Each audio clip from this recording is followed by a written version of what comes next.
Hello, everyone. Thank you so much for joining our LinkedIn Live today. We are incredibly excited to be here with all of you. Today, we are focusing on the new rules of digital defense. How safe are you? It's an absolute honor to have our esteemed guest today, Claudette McGowan, who is the founder and CEO of Protexa, a Canadian-based cybersecurity software and services company. Welcome, Claudette. Thank you, Ramit. Lovely to be here. Hello, everyone. I'm excited to have you here. So I heard you speak for the first time a couple of months ago at an event at the HRPA with our good friend Jody. I was blown away and I took so many different notes. And when I was talking to the team, it was like, we need to have Claudette here because it's such an important topic. So thank you again for your time. We are going to get right into it. We've got a number of questions, and those joining us, again, thank you for joining us. And we will be moderating any questions that come in or comments that you might have. So please, during our time together, post those into the comment section of LinkedIn. So Claudette, are you ready? I'm ready. Let's do it. Okay, let's do it. I love this Monday energy. We're going to be talking about cybersecurity. So let's start off with this piece. If you can explain to us, what are the different types of cybersecurity? In particular, kind of home versus office safety. Yeah, that's a great question, Ramit. I mean, think about everything that you have at home that's digital. Your hardware, so your laptop, you have your desktops, you might have a webcam, you might have a CCTV. So those are the things you want to keep safe. How do you connect? There's a router somewhere in your house, and you're really focused about the four walls of the home. When you're in a company, in an office, now you have things like policies, right? What is everybody doing? You have monitoring in place around behavior, around access. So the things that you do at home absolutely should mimic things at work, but there's a little bit more when it comes to controls, a little bit more when it comes to monitoring, and also just kind of like things to test. Are things working as designed when you're dealing with hundreds or thousands of people versus 4 or 5 in the household? Oh, that's interesting. Even looking at the size of an organization versus the household, but looking at making sure it mimics, right? We Yeah, are talking about the four walls of our home, but some of us use Alexa or Siri or whatever it might be. What is the technology that we're using and accessing? you got it. Okay, let's get into this one. What are the most common cybersecurity threats we see today?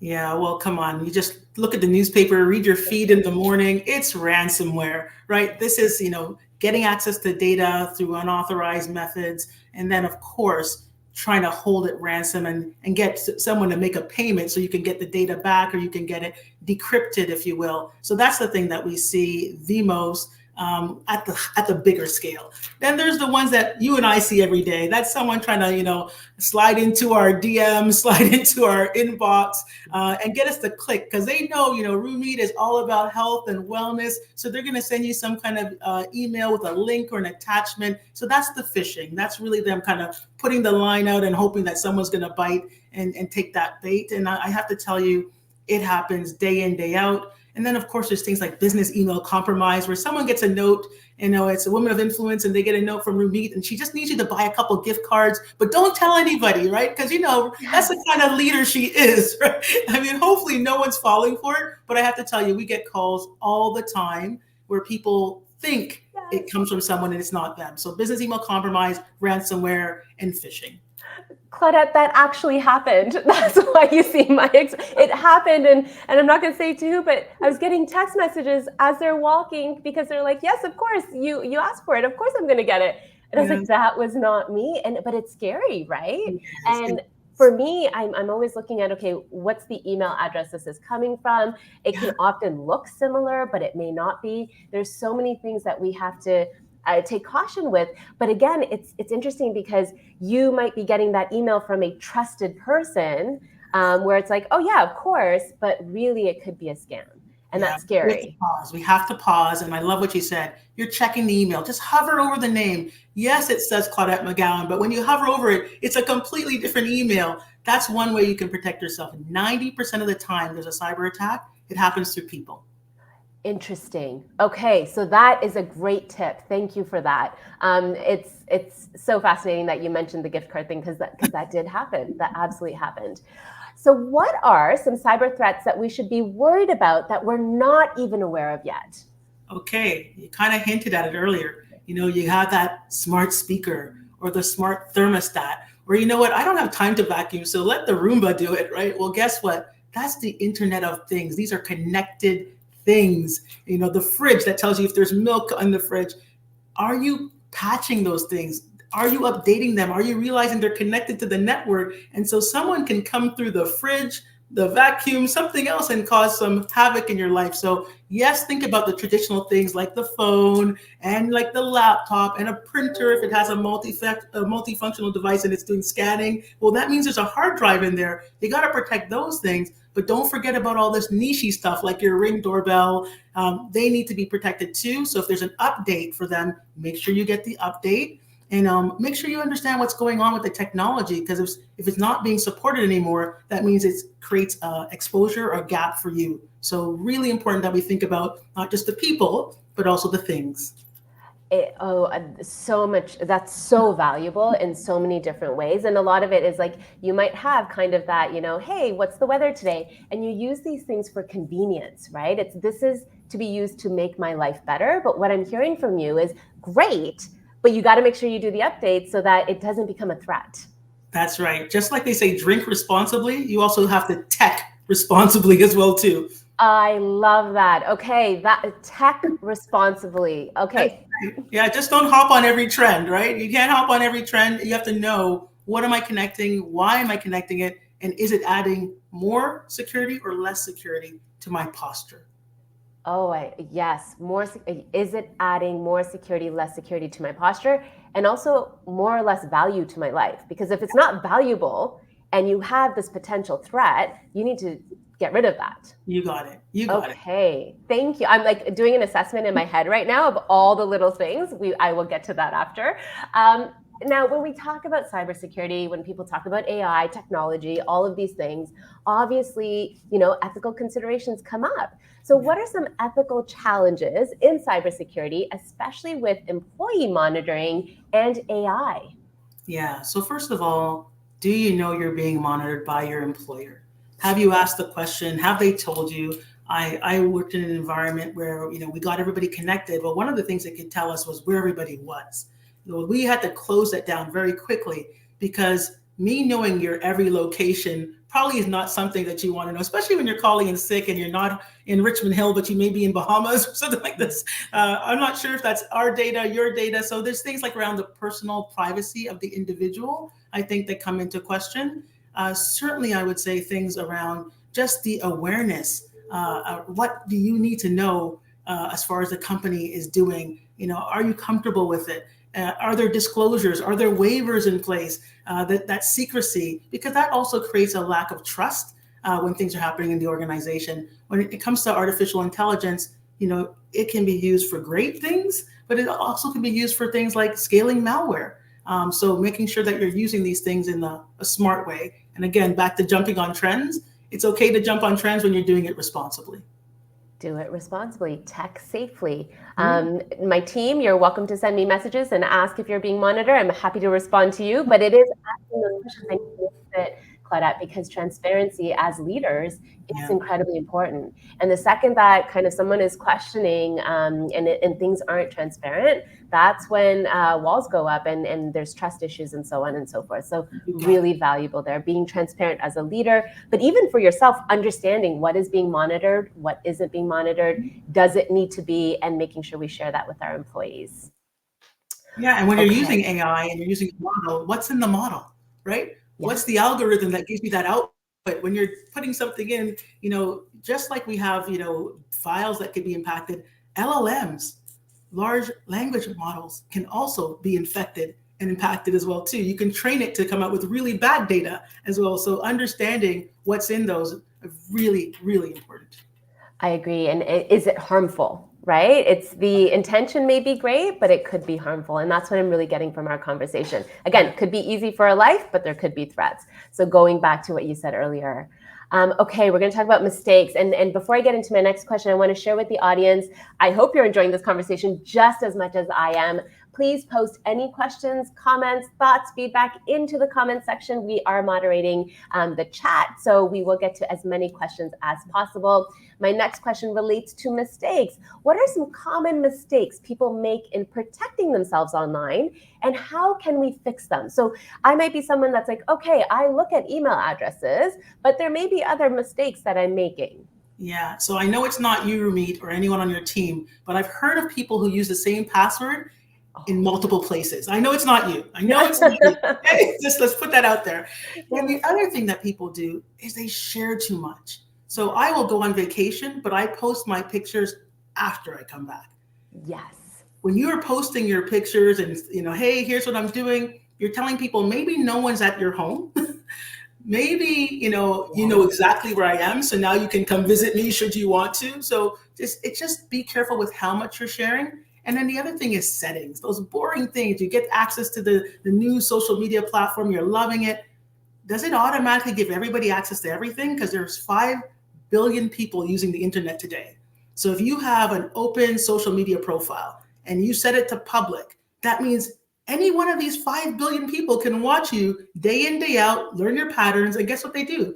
Send you one of those really nice text messages or emails that they know you're going to click on because they've social engineered you. They found out a lot about your patterns, who you are, who you interact with.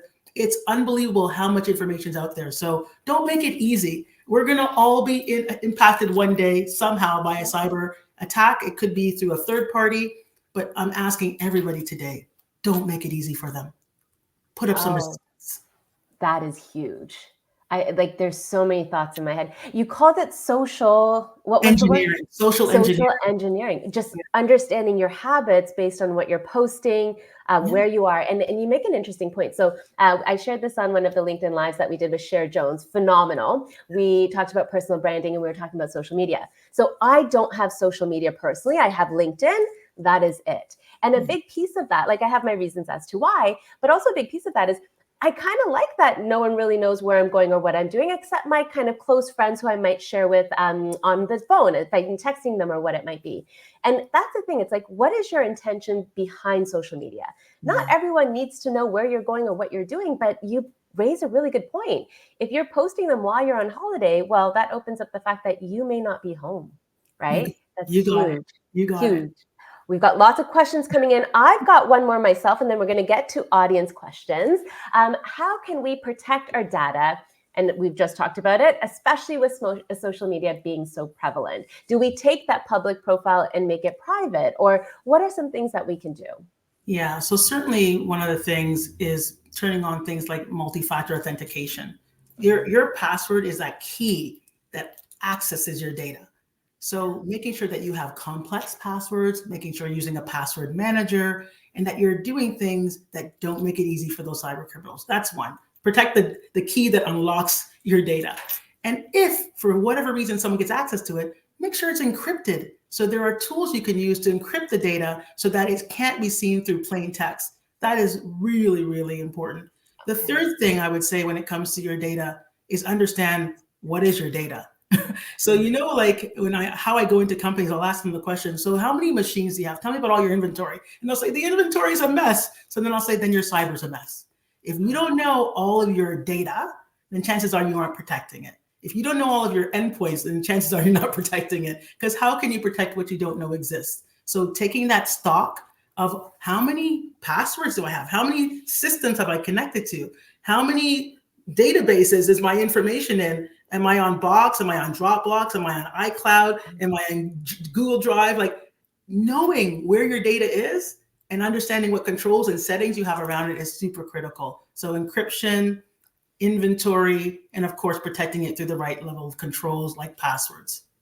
Well, first of all, we're so lucky that there are organizations like yourself with Protexa that exist. Highly recommend checking it out. We're going to be posting a link to your website in the comment section. How can you protect what you don't know exists?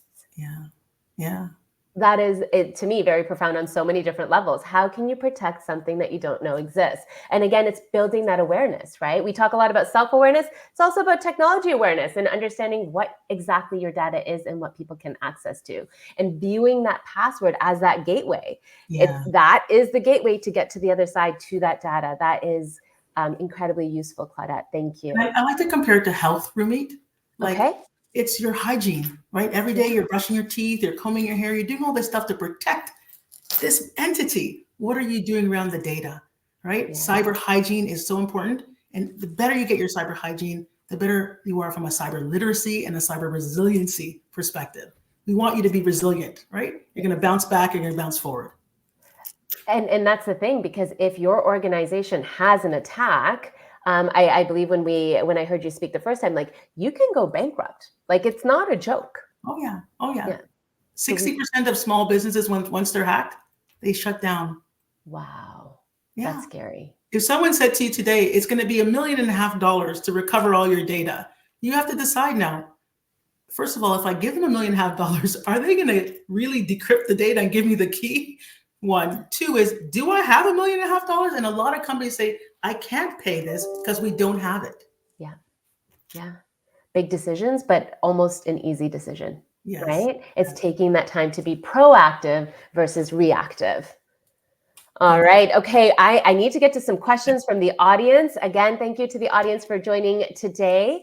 First question. All right. How has the rise of smart home devices impacted cybersecurity for individuals? Yeah, I think the more devices, think about your attack surface, right? If you only had one laptop, and if something was going to happen, it probably happened to the one laptop. Well, now you added the speaker, you added the doorbell, you added the vacuum, the fridge. Somebody was telling me about their smart washing machine the other day. I'm like, wow, smart washing machine. What does it do? She says, I don't know. but someone told her, connect this to the internet. So I say, if you share the internet, you share the Wi-Fi, you share the responsibility as well too. So 100%, it is impacting us. It does add more risk. It adds more things that we need to think about, more things we need to care for. So that's the question, is like, are you applying the same level of rigor and discipline and diligence to all those other devices, or do you just do it for your phone, or barely for your phone and mostly for your laptop, which is what we tend to see. So yes, it's a new frontier, and it requires a new level of thinking. We must have a security first mindset for every device, every person, every connected thing. A security first mindset. And even you mentioned earlier, your printer isn't just a printer, it's a scanner, right? Like, mine is a scanner. It had fax back in the day when people were using fax. Like, but I didn't think of it in that way of, oh, there's the hard drive. Like, we don't. Where's the stuff being stored that I'm able to just send to someone? It's a file. You're attaching a file. So if you have a multifunctional device that does all these things and it stores, there tends to be a hard drive there. And you would protect the hard drive on your laptop and desktop and forget about the hard drive in your printer. Absolutely. Never thought about that. So thank you. Next question. How much do our everyday habits impact our online safety? And I think you kind of alluded to this, where people can pick up on your online habits if that's what you're posting all the time. Anything else we want to add to that piece? It's just major. It's just understand that it is, when you think there's this genius in the basement with a hoodie and drinking a Red Bull and they're typing like you see in the movies, and that's how the hack is happening. No. They're just watching you for a week. You're letting them see all your moves, and then they're sending you a targeted email, a targeted SMS text. They're jumping into your DM, and that's all it is. Like, or you get an image, a fuzzy image that says, "Hey, check out this picture. We're humans. We're curious." We click on that's all it takes. And there's kind of like call centers, like ransomware as a service. You can contact, if you've got a credit card, you can actually contact a service to do this harm. So it's very simple. The barriers of entry are so low now. And so yes, your habits, your hygiene, it is the number one contributor in my mind to why we see so much going on right now. And with the pandemic, cybercrime quadrupled, because they know, these threat actors, that we're not as focused, we're working from different places, we're more relaxed. A lot of these hacks happen, in the off hours when we're kind of thinking in other ways and not so much protecting ourselves. There's a direct connection to your personal cyber hygiene and the risk to business. Wow. Even the time of day, because we're not in that mode of, being like highly critical. We have decision fatigue. It's maybe near the end of the day. I don't know the hour, what it is, but even taking that into consideration, really powerful. Thank you. This is a very interesting question. I've been hearing a lot about zero trust in cybersecurity lately. What does that mean for regular people or businesses? Okay, so it is about almost having this kind of guard up. There was a time way back in the day, because I've been in this industry for a while, where you just gave everybody access to everything. It was just so convenient. I don't want to know, like, does Rumi need these 7 things? You know, just give her all 7, and then we don't have to go back and forth on it. So there was like almost like too much trust. And now that we know that individuals could be that, attack vector, well, let's make sure that Rumi has just what she needs. If she only needs 2 applications, let's just give her 2 applications. And then let's make sure that she's authenticating to those applications as well too, because it could be somebody pretending to be Rumit. So let's make sure that they're now given a password, maybe given some kind of biometric so that we know it's, but it's just in the architecture as well as in the delivery of services to just assume that no one should have anything and then they have to prove that they actually need it. That is really important as we think about how we go to the next level of security, because it's not just 7 people in the room now.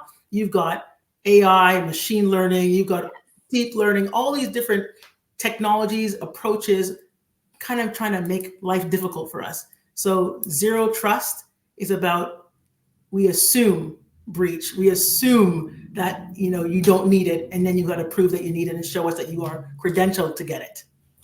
And I promise you, I'm not going to get annoyed the next time it asks me to look at my text message for the verification code, because that needs to be in place, is what it sounds like. You got it. It needs to be in place. Usually people will say, oh, but it takes so much time to do it. Talk to someone who's been breached and they'll tell you, it's been 9 months and I'm still trying to get my identity back.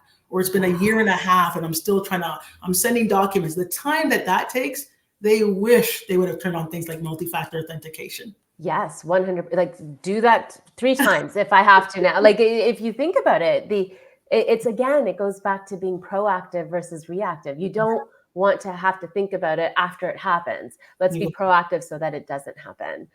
All right, next question. AI seems to be doing everything these days, even hacking. How worried should we be about AI-driven cyber attacks like deepfakes? Yeah, I think I've been in a conversation. It was actually in Windsor, Ontario. It was a room full of like 40 people. And one guy said, someone called me and pretended to be my grandson. And he said, like, all the fear that was in him when he heard it. And then the call dropped and they had asked him to do something, obviously send money, right? And I'm thinking, if this could happen to like an everyday person, right? So we shouldn't think it's only happening to celebrities or we see these really great things. I think everybody should be mindful of the fact that it could happen to any of us. I'm here talking today. Someone could grab my voice print and now use my voice and have it say something else. These are like free apps now. Does not require us going to a scientific lab and getting access to massive computers. So yes, it's very real. AI is being used to scale malware. Think about the social engineering I told you. Well, they used to say, well, if you see a spelling mistake or the grammar's off, then you know it's probably some kind of hacker or a scam. Well, I can just go to ChatGPT and say, write me a hacking note that does this, or any kind of, it could be any kind of LLM, and get perfect language, perfect grammar, and not have to worry about those things. So the things that they used to tell us to look for, they're not going to be as useful in the future. So absolutely, we're looking at AI for good and how to like help us to detect anomalies and do things really faster than ever before. Find a needle in the haystack. Ramut signing on at 3 a.m. and she's in North Korea. What's the likelihood of that, right? So alerts will tell us that. That is the helpfulness of AI on the defender side. Well, it's also being used on the adversarial side too. A part of this, Claudette, just as a side note, do you ever want to just opt out? It's like, I just opt out of all this technology and just like, let me live my, like, because it's scary. Like, let's be real, everything. And I heard about the stories around like the deep fake voices and pretending to be a kid. Like, videos. That is terrifying. Yeah. A digital detox is good from time to time, but just think about everything that tech enables. Why I got into this industry was the power of how we can do things faster, better, cheaper. We can connect the world. The fact that we can have this conversation today. So we can't throw the baby out with the bathwater. We know that this is a powerful enabler, but again, ethics, responsibility, accountability. Let's build the guardrails so that we understand the rules of the road. We know what to do when we're driving. Well, how about when we're surfing online? Yeah. Yes. Yeah, looking at it with the same diligence, right? It's when we're surfing online. All right, next question. I want to get to all of them. I'm trying to. Is there a digital privacy checklist that Claudette can share to help us stay safe and protected? Yeah, well, I don't know. It's like one of my employees that wrote that. Like, thanks for the question.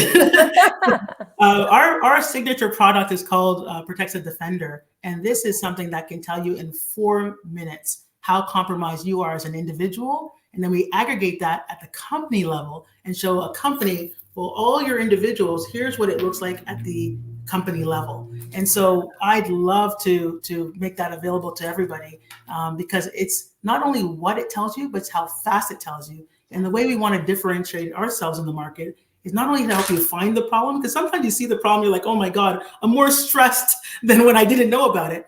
But we also want to be the ones to help you fix the problem. So if you think about Protexa, we're in the finding and the fixing business. So 100% drop me a line. We'd love to get you on our platform.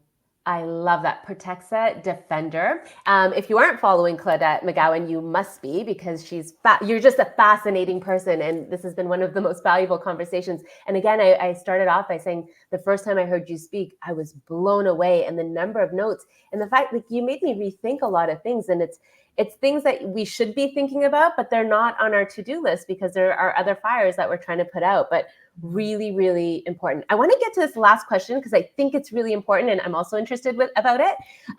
Do you prefer using public Wi-Fi and charging point at public kiosks? 100% no.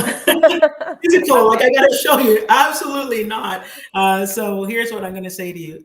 Should you ever need to use public Wi-Fi, which I know a lot of people do, please use a VPN. Don't use it. Okay. It actually tells you when you connect, this is unsecure.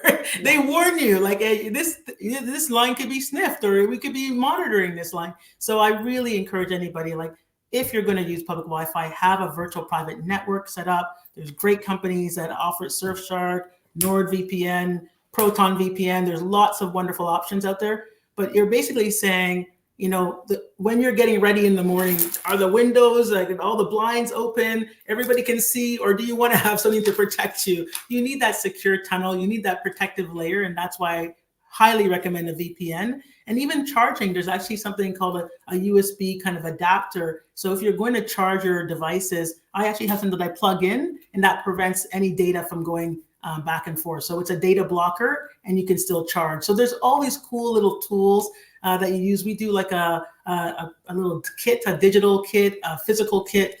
Like, do you have a webcam cover?